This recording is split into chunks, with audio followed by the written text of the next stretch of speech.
Ladies and gentlemen, podcasting since 2005.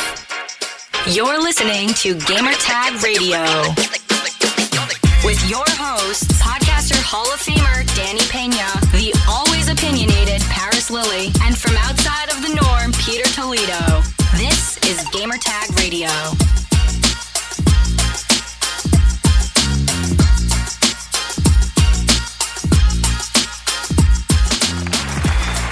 Welcome to Gamertag Radio, episode 1170. This is your host, Danny Pena, and also joining me on this episode of GTR, my brother, Nano. What's up, Nano? What's going on? Hey, what's going on? I haven't been on in a while. I'm glad to finally get a chance to speak. Keep me in the caves. Yeah, it's been a while for you, man. Been a while.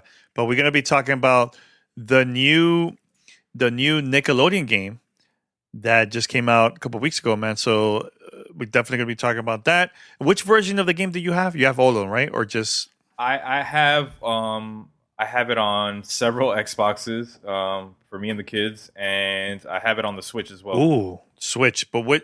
Which is it's probably my favorite version of the ones that I have. You know, I only have it on two platforms, but I really like it. All right. Definitely we'll be talking about that. Again, Paris and Pete not going to be joining us, but they will in the future. But we're going to have a great conversation. Also, I sat down with Ali, the product manager at PDP. We talked about the new products that just launched, Victrix, the Victrix controller, headset. I think people are going to like this a lot. So we're going to have that conversation later on the show, so stay tuned for that. But first of all, head over to gamertagradio.com, post your comments and feedback, listen to our past episodes. You also can find us on any podcast app. All you have to do is just search for Gamertag Radio. We're there, and make sure to subscribe, follow us, and also post a review. It will help us out so much. Also, if you'd like to be part of our fan mail discussion or segment, here's how you could contact us. Send us your feedback or questions. Give us a call at 786-273-7GTR. Email us at fanmail@gamertagradio.com or leave a message on speakpipe.com/gamertagradio. All right, now before we start our conversation about the new fighting game of Nickelodeon, I love it. I just finished live streaming my first cooking stream with Latinx and Games, and that was a lot of fun. I did tres golpes. For those who don't know, that's a Dominican breakfast dish. Now, I'm curious as to how good that dish came out, because it looked okay on the stream. I was like, oh, you know what? He looks like he knows what he's doing. But I grew up with you, and you didn't cook much. So I was... Oh. How was the flavor? Really fantastic. I mean, we ate the whole thing. I mean... my mangú came out really good. I think that's the one part where it takes longer to make is the mangú, is the mashed plantains, for those who don't know. But it came out really good, man. I mean, look, overall, it's a very easy dish to do, but I think the part that people... It's easy to mess it up. I think it's easier to mess up that dish than it is to, make it like really nice and flavorful. A lot of people think it's an easy dish, but like if you tackle it the wrong way, that thing could come out terrible, all lumpy and part? No flavor. Which part? You talking about more of the plantains or just the cheese or what? All together. So like the way I make mine, I reserve some of the water that you cook the plantains in. Yes. Make sure to salt the water, not too much. You don't want it overly salty, but reserve some of that water because when you're mashing the plantains, you want to add some of that water just to give it a little more it could be more smoother, salty flavor. Yeah, and it could be smoother too. You have to add the water, and you have to add, what do you use, butter or oil? Butter. That's the way to go. Yeah, I think that's the way to go. Butter, water, and I threw a little onion powder and a little bit of garlic powder in there, and then it comes out perfect. You know, we added, because of Reese, we added adobo. Adobo was a good choice. And it was really good. I was like, yo, this is awesome. I was like, man, we should just put salt. And she's like, no, let's mess around with this. I'm like, all right. I think adobo is more, I would say like more Puerto Rican flavor than Dominican. Dominicans don't even add the onion powder and all that stuff that I do. No, they don't. They don't at all. But then again, it's mangú. You do what you want. Yeah, I mean, it's a personal choice. But you're right about the the water. Actually, we saved the water. So when I was smashing the plantains, I added the water to the plantains so it could be a lot smoother. Also, which I highly recommend to save when you make the onions with vinegar. Save that. Also, you could add it into the plantain, so you could have that little vinegar / onion flavor in there. So, but it came out really good. I really enjoyed it. Really, really Nice. good. Yeah, and also One of my favorite things. You know what's funny? Yeah. I made a huge amount of mango. Yesterday was it? I think it was yesterday. I had to wake up like at 4 a.m. because Kai's school was celebrating Hispanic heritage, and her class got chosen to do Dominican Republic. Oh, really? Wow, perfect. Yeah, so- perfect spot for Yeah, she she's half Dominican, so I was like, you know what? I'll make the mango, and I ended up making. Man, I think I had like 20 plátanos that I had to peel at 4 o'clock in the morning. But the kids loved it, so Yeah. Now, it's always fun. everybody's gonna have a different way how to cut the plátanos. How do you cut it? Because everybody has different ways. But I want to hear. I know this is very cooking topic. We're gonna go video games in a few minutes, but go ahead. We'll get back into the games, but Yeah. I always do tip, not too much, about a 1/4 inch, half an inch. Yes. And then I used to do the whole plantain, but I would always mess up peeling the skin. So an easier way to peel it would be just to cut it in half, and then give it a nice vertical slice and just one, and peel from there. Use your knife to pry it open, and then just use your hands to peel. Yeah. Yeah. So for me, what I do is tip, but cut the edges of the plátano, so it will be easier for me to remove the peel it. The skin. The skin, so it's a lot easier like that. But I also heard another way where you could boil the plátano with the skin, It'll come off, and it will come out right away. So that's another way you could do it too. I do it the old school way, man. My mom, she would kill me if she saw me boiling it with the skin. She's like so old school. Like she just rips it open and just with her hands, bare hands, rips that plátano open. That's all good. It's all good. All right, so let's go back to games. That was the cooking show. We should do a podcast about cooking because I'm still learning.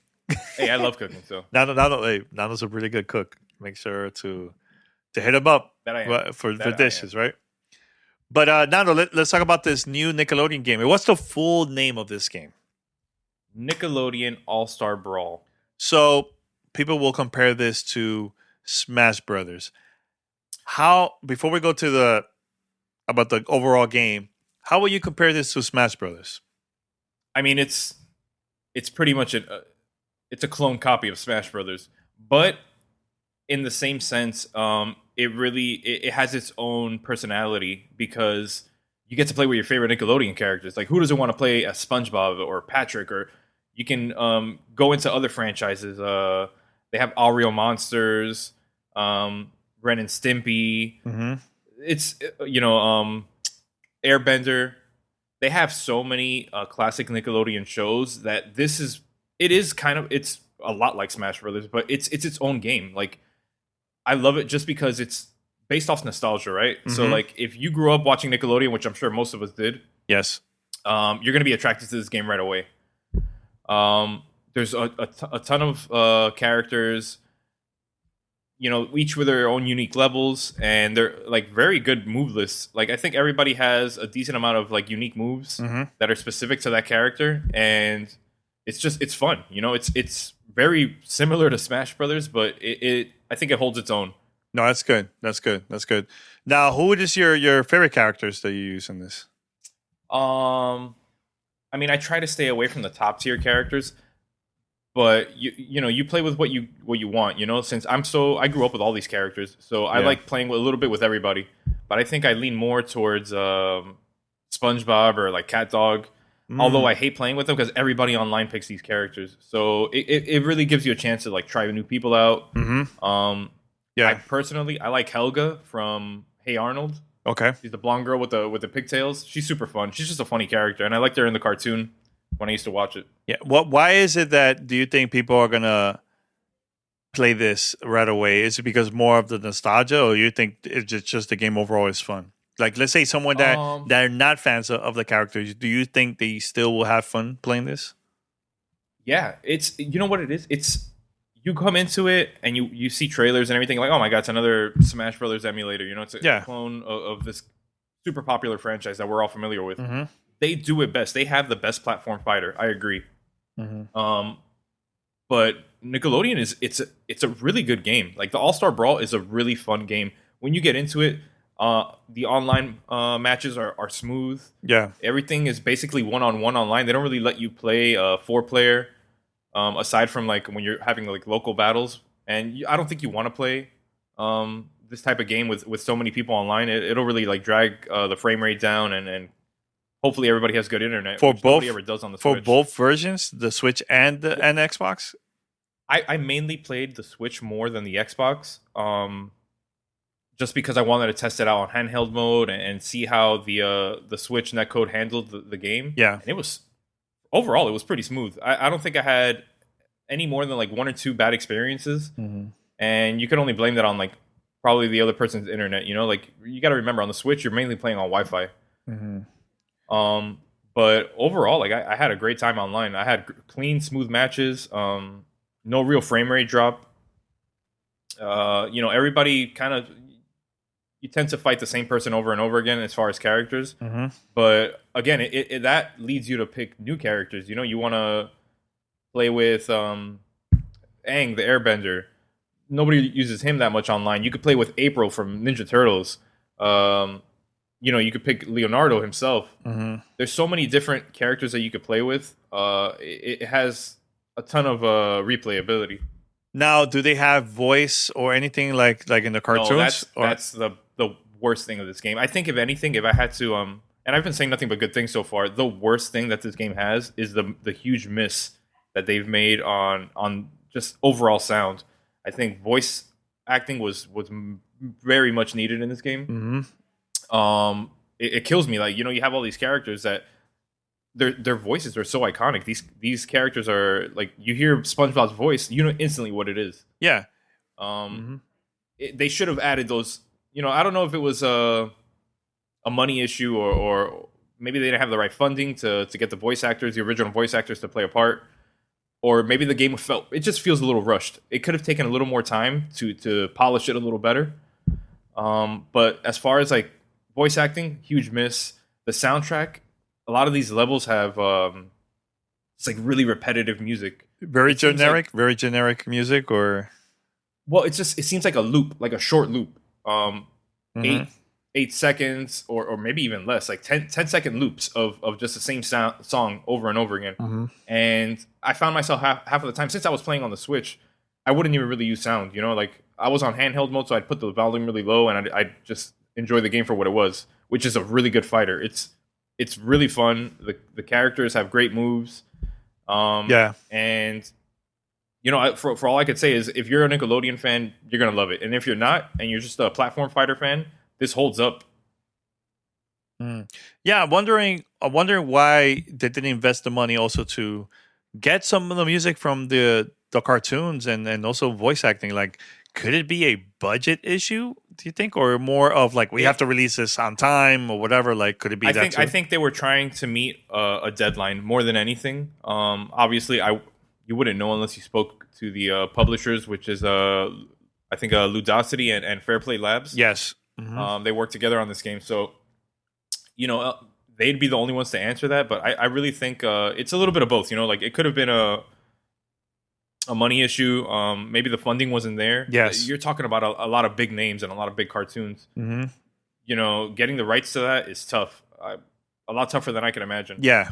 So a little bit of that, and like meeting the deadline, probably getting this game to release on time. Probably played a big part in why they didn't have the voice acting. Now, how's the controls? Is it very technical? Is it very easy to control, like, compared to like other fighting games, or what?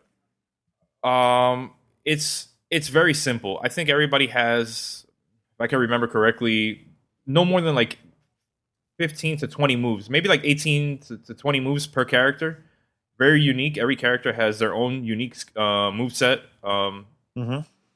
But it just it feels like, it feels very random. Like a lot of these moves don't.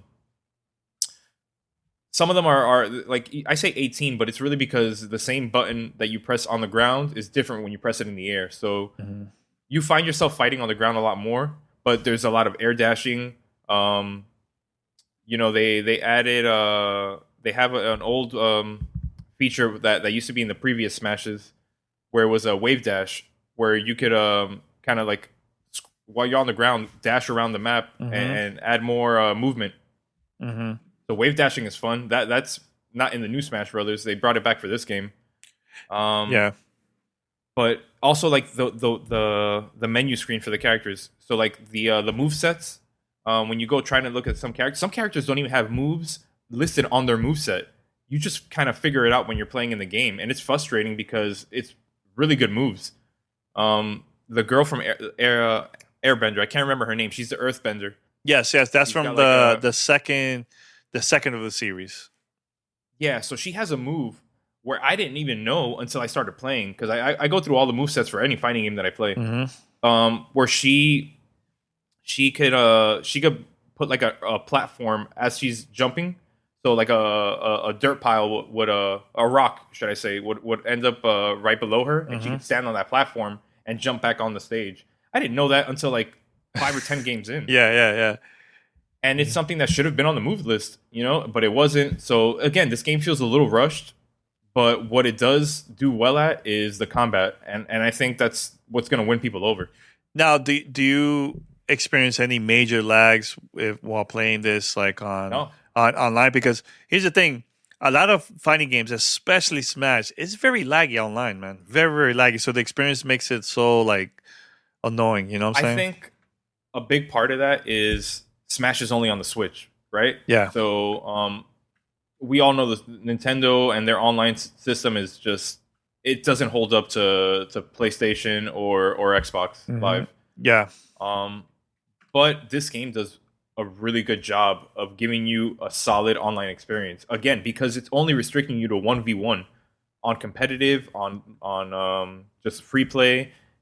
They really just want you to play 1v1. I don't know if that was to, kind of give you a easier experience online and not give you such a laggy, round or match. Yes.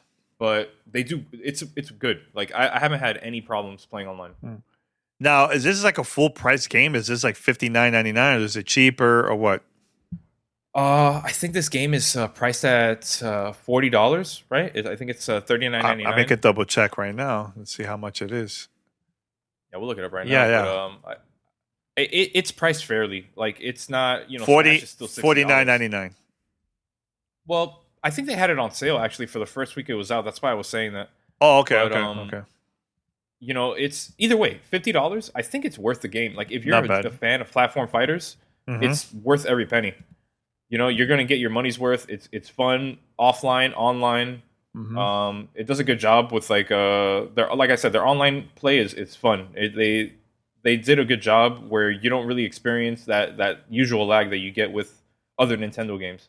Now, there's going to be parents that want to know, hey, is it worth buying this for my kids during the holiday season? What do you have to say about that? Because I also will recommend for parents to wait and see if there's any specials during Black Friday. That happens all the time when a brand new game releases. Sometimes you might see the price even cheaper, maybe $30, $20. You never know. Yes. I'm an older individual, so these characters and what they represent, they resonate a little more with me just because I grew up with them. But if your son or daughter, if your kids are fans of Nickelodeon in general, they still have SpongeBob airing. There's new episodes all the time. Patrick, SpongeBob, Ninja Turtles, all these characters still have shows that are ongoing. There's a good chance your kid watches one of these, so they will enjoy it. I think I gave it to my kids, and they have friends that have the game. They've been playing nonstop. It's a fun game, and I think the thing is, like, kids from as young as 6 or 7 years old, all the way to I'm 35, and I'm playing this game almost every day. That's good. That's good. So there's a really big range as far as fan base. But again, if you have nostalgia or if you love these characters, this is a game that you should pick up. It's really fun. Now we have to compare. We have to compare the systems, man. How was your experience playing this on the Switch and also on Xbox? I know in the beginning of the recording, you said that you enjoyed the Switch version more than anything else, and I'm wondering why. Why that version is better? Again, mainly you know, if I had this available on Microsoft's xCloud, like on if it was mobile, Yes. and I could play it through you know, my Game Pass, or however, you know, Microsoft decides to deliver it, Mm-hmm. I would probably play it more on that version than with my Switch. My Switch is portable, so I could take this with me anywhere. Yes. I have it on both Switch, the original OG Switch, because that's the only one that I have, and now I just bought the Switch Lite for my daughter. But me and her have been playing. She's only 5 years old. She loves this game. That's good. That's good. But the Switch version is just, it leans more. I lean more towards that because, again, it's handheld. I can travel with it. Mm-hmm. You know, I can connect online at wherever I have Wi-Fi reception. So I think that's why I leaned more towards that. But the Xbox version is just as fun. That's where my son plays. He plays with all his friends, Mm-hmm. and I haven't heard any complaints at all. Is it a He bit? had one game that was really laggy, but his friend has like terrible internet, so I kind of leaned more towards that. Mm-hmm. No, that makes a lot of sense. Now, is it very laggy if you compare it? But there's no crossplay, right? No, none, no crossplay, which kind of is a bummer. Mhm. You know, I don't know if they're going to integrate that or introduce that into the series a little later on. I don't know how far they're going to take this game, but you know, there's a lot of flaws, right? Like, it's not all stars and stripes. It's not a perfect game, Mm-hmm.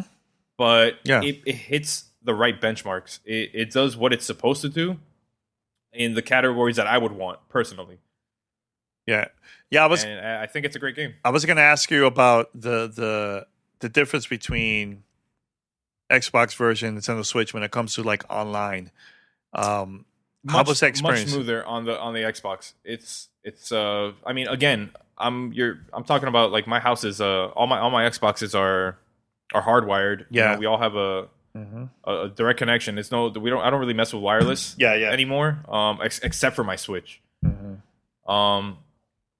But I did have a better experience, I would say, on the Xbox, just because I had those few games where it lagged on the Switch. But again, I'm attributing that more to Nintendo and the usual lag that I expect. Of course. And there's no voice chat in there either.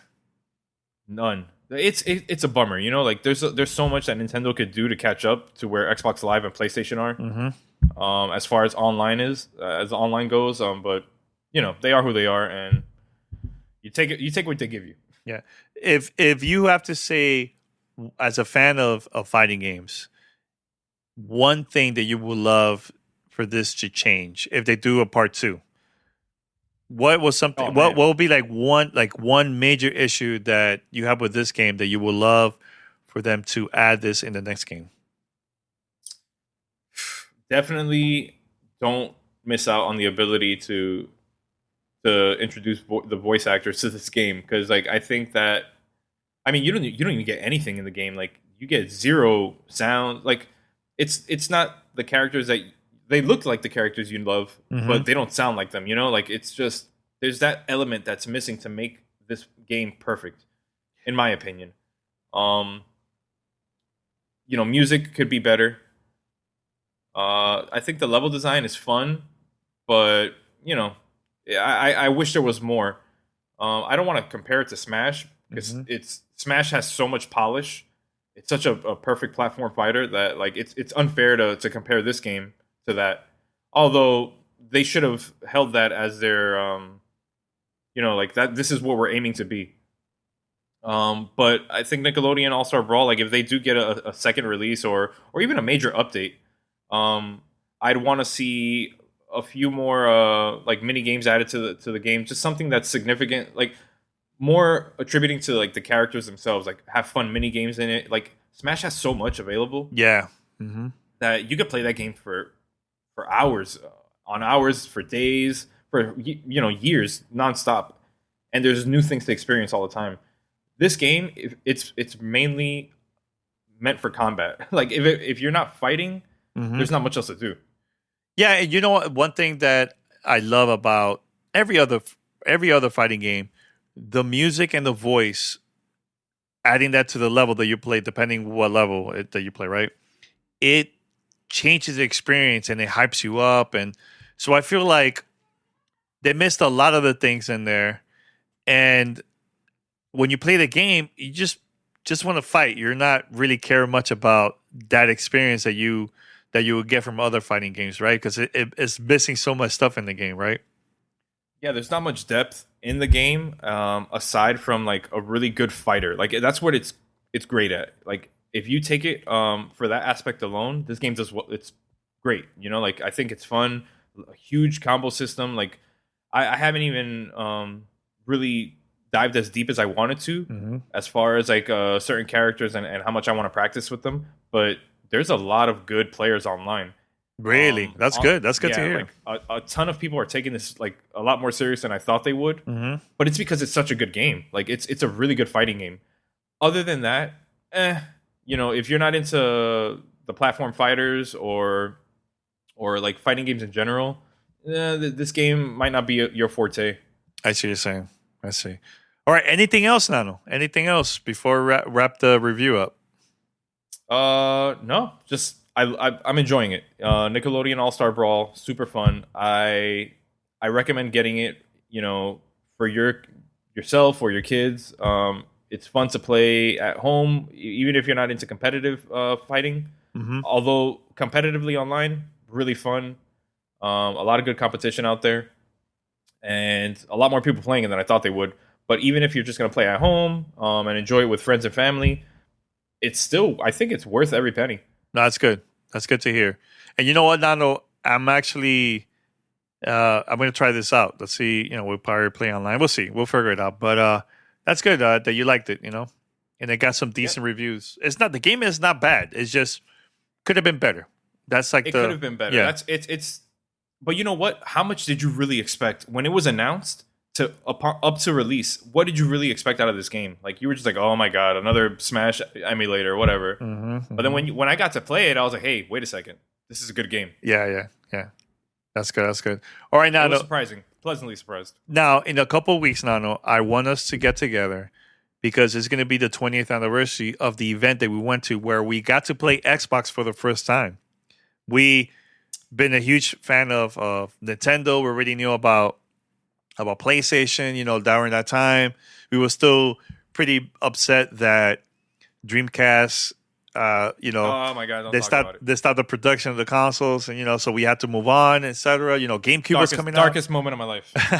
But we're gonna be talking about that in a couple of weeks now. I can't wait for us to talk about that. And also, I'll play some of the audio that I recorded. I think I have one that I've never released, where I'm gonna add it into the conversation of that podcast. But I can't wait to record that. I think this is gonna be really fun to talk about it because look, we were there I was there for 48 hours. You were there for I was there 30 for something hours. You were there. Yeah, I was around. I couldn't make it, and you got to remember, I was what 15? 15 years old. I think you were. I was 15. I was like 15 years old. Yeah.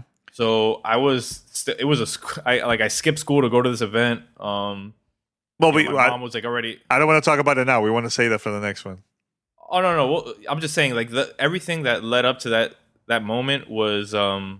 I was breaking every rule just to be there, but it was so worth it. Like it's one of the greatest memories I have. Definitely. We're definitely going to talk about it here in the podcast. And yeah, 20 years, man. So, and it's part of the celebration of the 20th year anniversary of Xbox. So we're definitely going to talk about that in a couple weeks. But yeah, Nano, thanks for the review. It was a lot of fun just, you know, chit-chatting with you about this, man. It's good. And hopefully we could talk about more games, man, in the future. Pick up Nickelodeon All-Star Brawl for any platform of your choosing. It's available on PlayStation 5, PlayStation 4, Xbox Series X and S, Nintendo Switch, Xbox One, I believe, yes. And PC? And I think available on Steam. On Steam. There you go. Cool. So it's anywhere you could possibly want it. Try the game out. I think if you enjoy platform fighters, you'll love this game. Yeah. Take advantage of that, everyone. Take advantage of that. Now, Nano, very quick. I'm loving Back 4 Blood. I know you're loving it too. We got to sit down and talk about the game, man. We got to talk about like the tips and everything to do. The game is getting really challenging where we're at, man. You know, so it's so frustrating at the point that we've gotten to. I don't see us getting anywhere close to Act 4. No, it's so hard. I think we could do it. I think we could do it. Yo, mind you, we're playing this on like the easiest setting. I know where there's no friendly fire. Because if there was, we'd all be dead. We would have by been dead. Act 1. Yeah. Yeah. Yeah. I don't even think we would have made it this far. Yeah, it would have been a disaster if it was like that. But no, the game is actually really fun, and it's coming from somebody who really I haven't played Left 4 Dead or any, like, I'm not really into like zombie games, but this game is super fun, and if you're playing in a group, oh man, you're having a good time. Yeah, it's really good. It's gonna be really, really cool. All right, Nano, but we definitely gonna talk about that in the future. But I think first thing first, definitely gotta talk about this Xbox Unleashed event that happened 20 years ago, and there's a lot of behind the scenes stories that we have. So stay tuned for that. Now, for the next segment, I have an interview with Ali, product manager at PDP. We talked about the new headset and also game controller, which Nano, they're calling this the fastest wired Xbox controller out there. So it's a very interesting conversation. I think people are gonna like it, and I have one too. So it's pretty cool. Have you tried it out? Yeah, I've been trying it out. Yeah, actually, Reed too. We tried it out for a couple games. I tried it for Far Cry 6, played some Halo Infinite with it too. Some of the Xbox xCloud games too, and it's been good, really, really good, man. So I think you will like it too. So in the future, when you come over here visit, or I'll go over there, I'll take it so you can test out the controller and everything. So when I go to Miami, all right. Definitely. Yeah, so we're going to play the interview here, and once we come back, we're going to wrap it up. We'll be right back after this. You're listening to Gamertag Radio.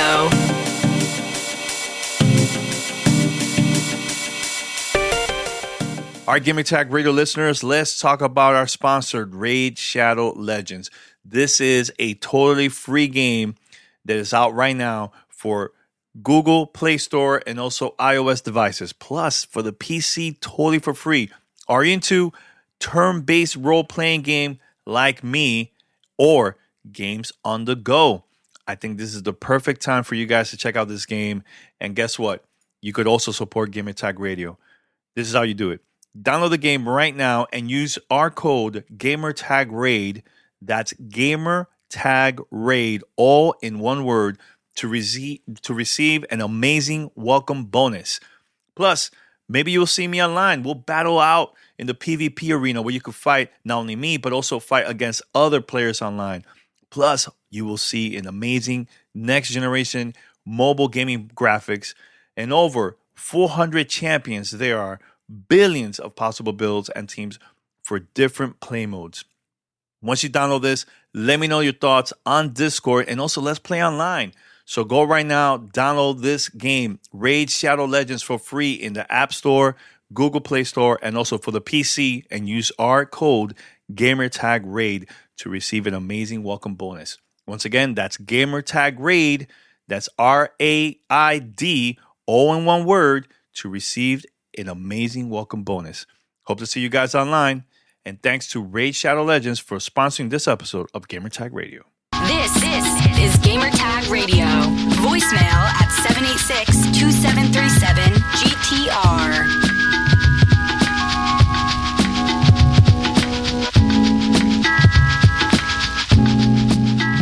My name is Ali Humayunfar. I'm one of the lead product managers for Victrix and PDP. And I also help with the esports initiatives for Victrix. So kind of events and sponsorships, things like that. And yeah, I've been with Victrix for about 3 years now. So, and I'm a hardcore gamer. I love gaming. I've been playing games since I was a kid.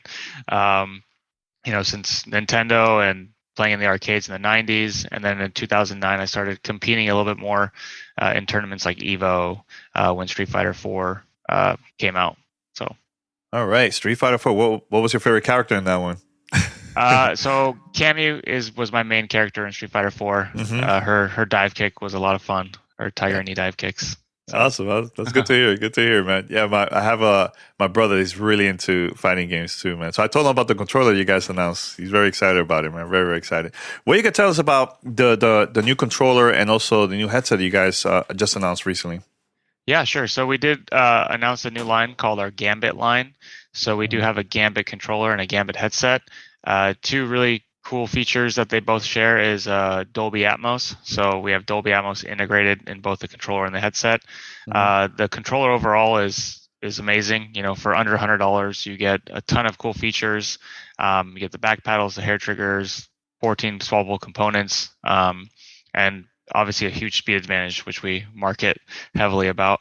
And then with the headset that I'm wearing right now, you do have the Dolby Atmos surround sound, as well as 50 millimeter drivers, a Cobra attack helicopter mic, and it is one of the most comfortable headsets out there as well.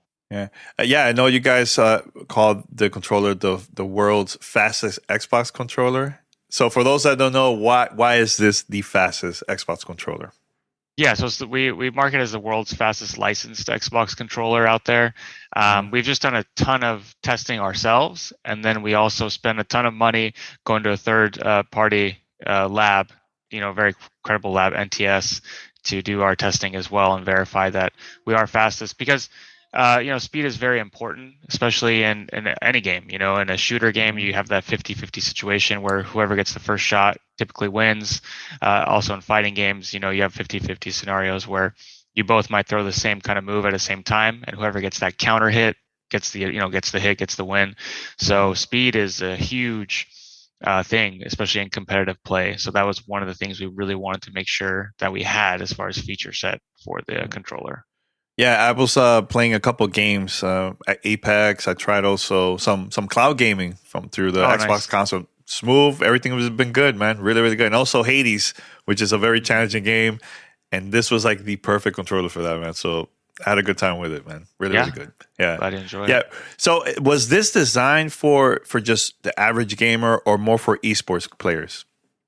So yeah, I mean, it's a good question. Victrix is, kind of built from esports. So a lot of our pro line, we've designed and tuned it for the esports pro out there. And with our Gambit line, we've pretty much taken the same tech and just made it a more affordable price. So the features and tech are there for the pro, but the price points are there for the consumers who kind of want to aspire to be the pro. We call them prosumers. So it's kind of like, obviously pros can use it and they do use it all the time. Mm-hmm. But it's at the price point where a up and comer, can afford it and purchase it and, aspire to be a pro one day. So it definitely has all the top features you require for, say, like a shooter game with the back paddles and the hair trigger, and also fighters you have the hair trigger mode so you can block quicker, like in games like Mortal Kombat. We have the octagonal gate you can add in there as well. So yeah, I would say it's made for both for sure. Yeah, I like the design the feature where there's a button where you could also control the volume of the headset that's connected to the controller. Can you tell us a little bit about that? I think it's a really cool feature. Yeah, the function button, it's super cool. So you can adjust your volume on the headset as well as your game chat balance as well. And then if you double press the function button, you can mute the headset too. So yeah, it's kind of a little hidden features that we haven't really marketed, but it's really, really cool. So to be able to do that on the fly. Mm-hmm. Yeah, I was also playing a week ago. So I was playing the new Forza Horizon 5 with this controller, and it was really good because it feels like a premium controller, like let's say like the others that is already for other companies. What other games you recommend for people to check out for this controller, in your opinion, for you as a gamer? Yeah, so I actually play a lot of Apex Legends as well. I started getting into that really heavily in Season 10. So I would say for shooters, it's really, really beneficial to play with the controller. A game like Warzone, I think, is really cool too because we have the 4 back paddles. So one really cool thing about Warzone is the new plating mechanic. So you have to kind of hold Y to plate up. So with that, you can have your back button become Y. So while you're strafing, I actually have the controller here.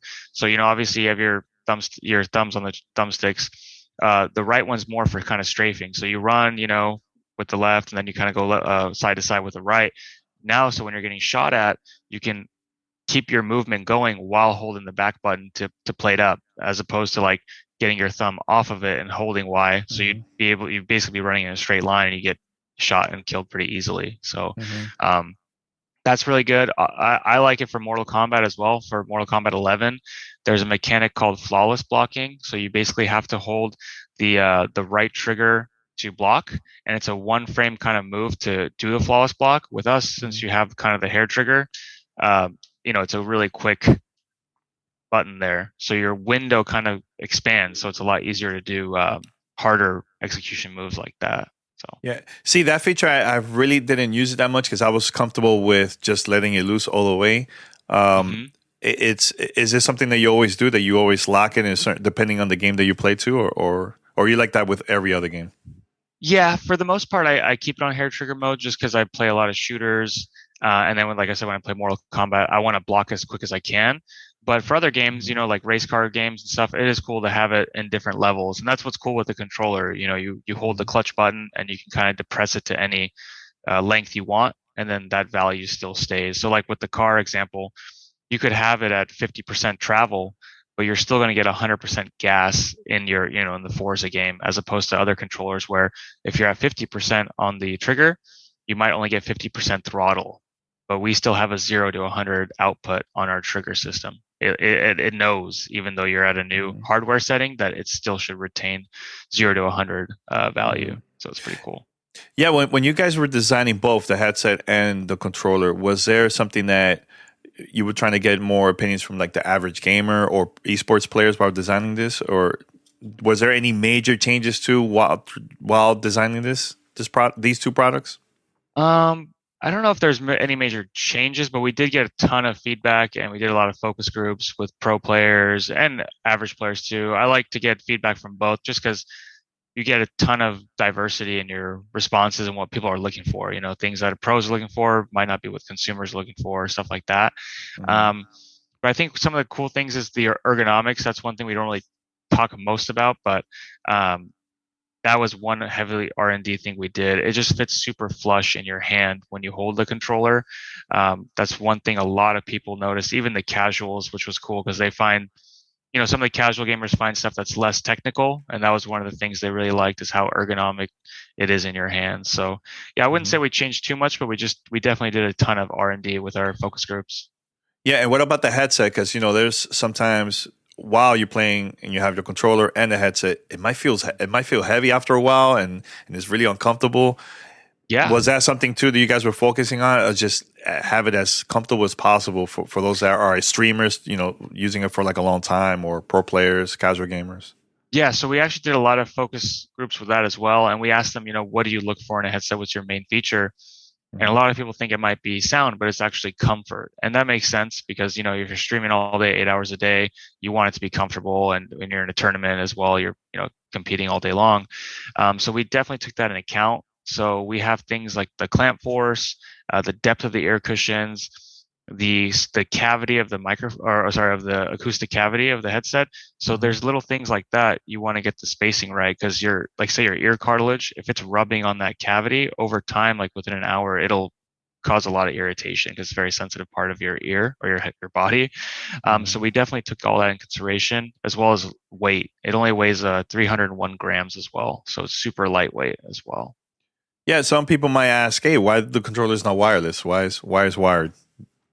Yeah, so we did that.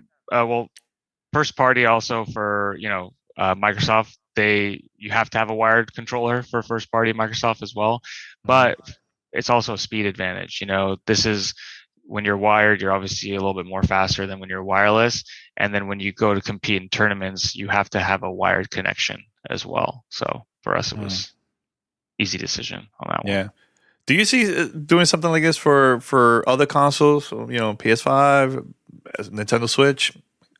Yeah, I can't say too much on that stuff, but we definitely are looking at other consoles and platforms. We test on a ton. I have PlayStation 5 back there that I test all the time. So it's all I can say is definitely on our minds for sure. Yeah. Be on the lookout for it, right? Be on the lookout. You never know. Who knows? Yeah, because honestly, I think this would be the perfect controller for games like Smash and stuff like that. I think it would be really cool. Yeah, what's cool too is the octagonal gate, because a lot of the Smash controllers, they have that kind of more octagonal gates in their like old school controllers. So you can pop in the octagonal ring and it'll feel more like a Smash controller. So definitely cool. Yeah, for those that are wondering, okay, what makes this very, very different than other products that's out there? What makes your products different than the other ones? Yeah, for sure. So I'd say for the controller, we have dual core processor. So we have one core that's for the action buttons and the triggers, thumbsticks, and then one core strictly for the audio. So that helps a lot with the lag. So you have each core working independently. So that definitely gives us that speed advantage. And also, I'd say our patented clutch triggers. So, most pro controllers out there have like 1 to 2 stops. I know the Elite has 3 stops. We have 5 with this controller. So you can adjust it to 5 different settings, which is pretty unique. We also have different back paddles. You can do 2 to 4, the 14 components, sniper stick. I just think overall, everything we've kind of brought in for under $100 is pretty incredible. And that's a lot of the feedback we've gotten for the controllers. They can't believe that it was, it's only $99. For the headset, I would say the Dolby integration is really cool. We have Dolby Atmos for life with the headset. So you simply plug in your dongle to the console or PC, download the Dolby app, and then it'll automatically recognize you have Dolby Atmos. And that it's kind of tuned for that as well. So the sounds are great. The bass is there, the mids, the highs, the lows. We have this thing called spectral hearing where we kind of engineer it to have the best sound for the headset. And Dolby is available on the controller as well, which is pretty unique. Very, very good. Yeah, I was I showed it to my fiance. She plays a lot of Apex Legends, and cool. At first, she was pressing the back pedals here at the bottom a lot by mistake. What advice? I know it's detachable. You could remove it if you want. That's what we did for her to get used to it after a while, But what advice you would give for those that get this controller and that's like the first thing they do by mistake? They'll press the back pedals here. Yeah, so a lot of gamers, especially kind of like newer gamers, they clench, especially when they're getting shot at or something. The screen turns red, controller shaking. You're like, oh my god! So they do clench. I've seen a lot of my friends melee on accident. Hitting the right thumbstick because they're just squeezing so tight. You could either remove it as you said, or you can even disable the back buttons as well. So we made the back buttons pretty ergonomic, where you can kind of see it's pretty flush to the rest of the controller, so it doesn't really intrude anything. It's not really uncomfortable. So you can simply just disable those buttons if you don't want to use them. But I do encourage people to use them. I know, like, for some people it's foreign, and but after a week or so of muscle memory, they really do give you a huge advantage. Because you're able to keep your thumbs on the thumbsticks at all times, so you can slide, jump, strafe, all while not having to get your thumbs off the stick. So it gives you a huge advantage in those gunfights. And it's even perfect too for racing games. So really good, really good. Have you tried? I don't know if you played or got a chance to play Halo Infinite. Have you got to play it too? I haven't. I haven't tried the betas or anything like that. I've obviously played the older versions. But yeah, I'm hopefully looking forward to it. It comes out. I'm actually having twins in December. So congrats! All right, thanks, appreciate it. Yeah, 2 boys coming. So it's coming around the same time as Halo. So I'm hoping I get to get a few games in before they come. So I'm super curious to hear your thoughts about how the controller feels playing with Halo, because I'm a huge Halo fan, like from way back in the days. So that's really good, really cool. Yeah, any other things you want to say about plans that you guys have in the future, or this is it for now? These 2 products. I mean, we're always having more things in the pipeline. We have kind of brainstorm sessions almost weekly. Honestly, we have a bunch of ideas we bring to the table, and then we kind of have green light sessions pretty often as well to see what we can get through and create. But we're definitely excited with these 2 products. We think that the Gambit line will be really helpful for our customers out there. I know a lot of our Pro AF fight stick, stuff like that, or sorry, the ProFest. Those are more high on the pricing side, $300-$400 price points. So we're hoping the Gambit line can kind of help with our fans who want our stuff, but it's a little expensive. So we hope everyone enjoys the Gambit line. Awesome. Why the color purple? I'm very curious about that. Yeah, I mean, so Victrix just in general, I gotta research more on our history, but I know Victrix is basically like an empress, or she's like a female warrior in Rome or something like that. I didn't create Victrix, but the founder, it was based off that, like a female warrior. So that's why purple is kind of more fitting, I guess we'd say, and it's a cool color. It's actually I mean, look, I'm purple Twitch, in the back. Purple, purple is an awesome color. So, but just Victrix says the meaning of it's like kind of a female warrior. So we thought it was kind of a cool color to have. So black and purple is our main colors. That's good.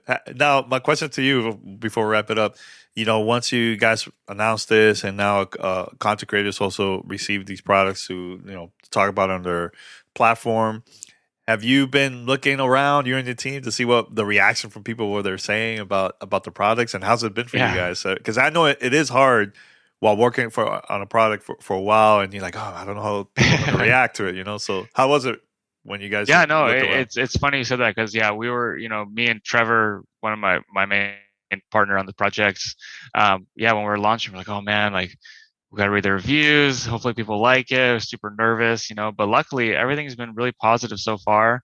On Amazon, we've had good ratings from what I've seen. I think we were like #1 best-selling controller in Japan, Amazon Japan, from what I saw. Wow! So that was cool to see that. And then all the articles I've read and stuff like that so far have been pretty positive. So I was super nervous though, not gonna lie. Okay. These products are only available online, or can people just go to like a retail store locally and buy it too, or that's in the future? I do believe they should be at GameStop. I believe it might be GameStop, and I think Target, and Best Buy. I think they might be online only for Target and Best Buy. I'm not 100% sure. Mm-hmm. But I do believe GameStop should have some in the store. Okay. But you can definitely get those at the online sites for those retailers, and obviously Amazon as well. All right, cool. And for more information about the controls, where's like the best site people could go? Yeah, our website, victrixpro.com. We have a ton of info on there, a lot of videos, tutorials, things you can do and check out. So definitely check out our website, I would say, to get all the info on it. Thanks a lot. But thanks a lot, Ali, for the interview. Man. It was really cool. Yeah, no worries. Thanks for having me. Appreciate it. You're listening to Gamertag Radio.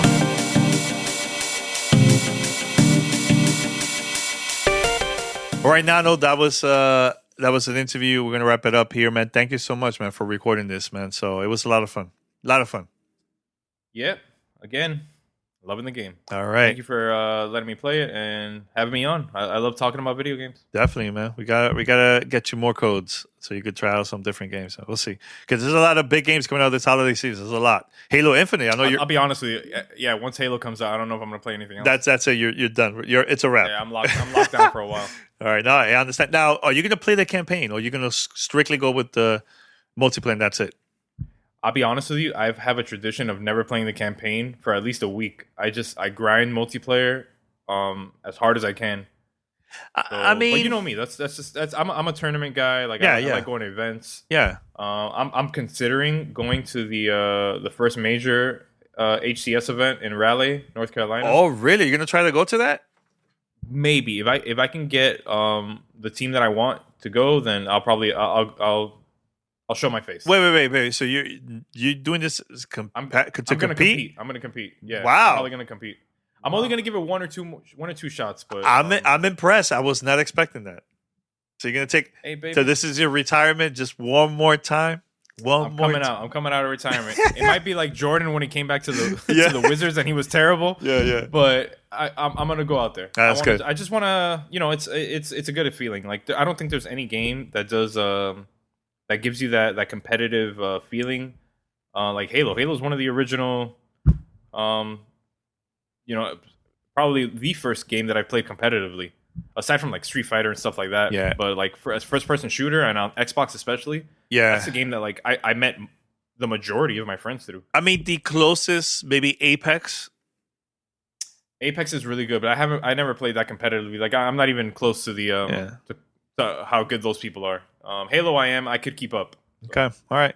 Well, we're gonna wrap it up here. Everyone, Nano, how could people follow you online? Don't follow me. I don't like when people follow me. Okay, no, I'm joking. It's Nano551 on everything, all across the board. So just look me up. Don't talk much, but I'm up there. Yeah, so I'm gonna put his link to his Twitter account under the description of this episode. Yeah, make sure to follow him and maybe you'll battle him out online. Nickelodeon, the Nickelodeon game, right? All-Star Brawl. Oh, see me online, baby? Yeah, do it. All right, everyone, head over to gamertagradio.com, post your comments and feedback, listen to our past episodes. You could also find us on any podcast app. Just search for Gamertag Radio. subscribe, follow us, post a review, share with your friends, and let people know about this show. If you would like to be part of our fan mail segment or episode, here's how you could contact us. Send us your feedback or questions. Give us a call at 786-273-7GTR. Email us at fanmail@gamertagradio.com or leave a message on speakpipe.com/gamertagradio. All right, we're going to wrap it up. This was Danny Pena hosting this episode. The crew is coming back in the future. Stay tuned for that. Dano, thank you one more time. And everyone for listening. Until next time, we're out. Thanks for listening to Gamertag Radio. Be sure to like us on Facebook and follow us on Twitter.